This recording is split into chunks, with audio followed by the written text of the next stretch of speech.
Dojmë me shiku në dy komponenta të ndryshme të sigurisë, siguria publike edhe siguria kombëtare. Siguria publike, Kosova gjithmonë ka qëndru mirë, se dhe si kulturë, si vend i vogël, si komunitetet të lidhura me njëri tjetrin, kemi qëndru mirë në aspektin e sa janë ndjerë njerëzit sigurt me ecë në rrugë, me ecë vetë natën, sa janë ndjerë sigurt me lanë shtëpinë hapur. Por në aspektin e sigurisë kombëtare, kemi probleme serioze.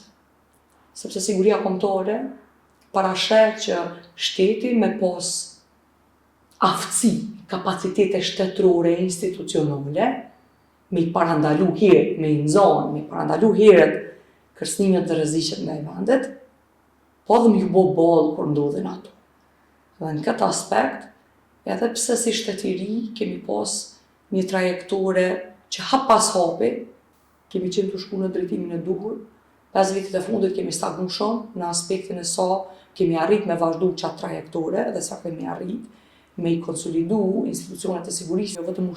ku përfshihet vetë ushtria, policia, inteligjenca, po ku përfshihen edhe dikasteri tjera me rëndësi për siguri kombëtare, siç është infrastruktura kritike, besa dhe sektori financiar, shëndetësia, koncepti paraspitalor, sektori i arsimit e kështu me radhë, sepse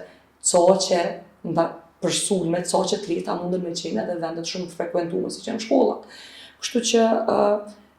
kjo strategji e sigurisë kombëtare është draftuar në këtë formë dhe ne kemi ngrit shqetësime, jo vetëm që kemi ngrit shqetësim për mënyrën që si o draftu, po pa gjithë përfshirje, pa involvim të partnerëve që na kanë ndihmuar me zhvillu këtë sektor, pa informata të përditësuara dhe ka pas probleme serioze, s'ka qenë buxhetuar si duhet, s'ka pas rekomandime konkrete se strategjia duhet me i tregu dikastereve, sektorëve të ndryshëm, kush ka duhet me bo, për ndryshe çfarë qëllimi ka. Dhe kjo s'ka ndodhur dhe ne kemi thonë rekomandime konkrete ku duhet përmirësu, të cilat janë miru. Prandaj, kjo mandej ka kriju një efekt negativ edhe në mënyrën qysh janë bashkërendu kapacitetet njerëzore edhe teknike dhe ne kemi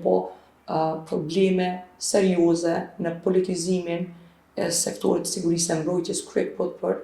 agjendë politike, gjë që është për mu shqetësu, sepse nëse është një sektor i cili duhet të jetë i paprekshëm nga politika, konsistent dhe të ketë vazhdimsi prej administratës në administratë, ajo është sektori i sigurisë kombëtare e mbrojtjes.